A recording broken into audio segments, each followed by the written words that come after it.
I'm a firm believer that women need to have their own money. I had to learn this lesson the hard way. When I first got married, I was a stay at home mom. My husband worked, he paid all the bills, and because he did, his free time was his own. His job earned him rest and leisure. Meanwhile, I was going to school, I was taking care of the kids, I was cooking, cleaning, doing the laundry, all of the things in the house.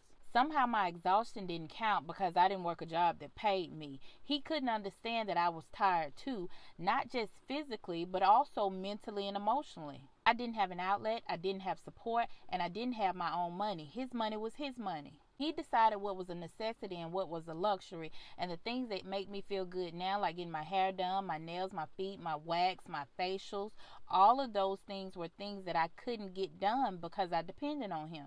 I'll never forget the day we argued and he told me, I'm living my dreams, you're still trying to make yours happen.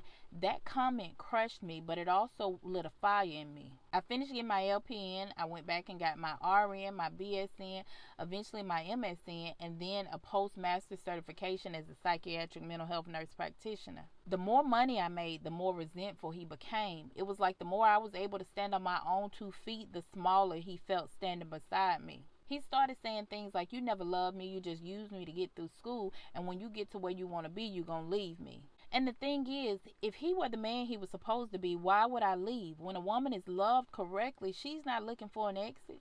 After our divorce, he started dealing with younger women, and he'd often call me to talk about them. He wanted me to feel jealous, like I missed out on something, and he'd say things like, I take care of her, I do this, I do that, and I actually enjoy it. And in my head, I'm thinking, of course you enjoy it. You want her to be dependent on you because it gives you the power, dominance, and the control you once had over me. It wasn't about love, it was about authority. I wasn't jealous because I knew exactly what she was getting with him, and being with a man like that is not a flex. Later, when I started dating someone else, that man told me that he'd always been with women who needed him, and because they depended on him, he could pretty much do whatever he wanted to do, and being with me was different. Because he couldn't buy his way into my peace, he tried to force it through control. And when financial dominance didn't work, he tried to assert power through aggression.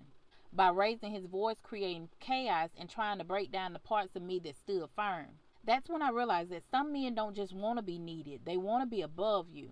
When they can't dominate you financially, they'll look for other ways to do it, emotionally, mentally, and physically too. A man like that doesn't want love, he wants leverage. He confuses control with connection and leadership with ownership. A man who's secure with himself doesn't need to control you to feel powerful. He feels powerful standing beside you. Having your own money isn't about being independent. It's about being safe, about having options. It's about freedom. It's about being able to walk away when peace costs too much. I'm not saying that a woman can't choose to be a stay-at-home mom or be dependent on her partner for a season. That's okay if it's built on respect and shared access. The problem isn't who earns it, it's about who controls it. Healthy relationships are built on interdependence, not dependence. Both people bring value, they trust each other with resources, and no one feels trapped. Financial independence is about emotional safety. When you can provide for yourself, you speak, choose, and love from a place of freedom. Money doesn't buy happiness, but it does buy freedom, and freedom is what happiness grows in.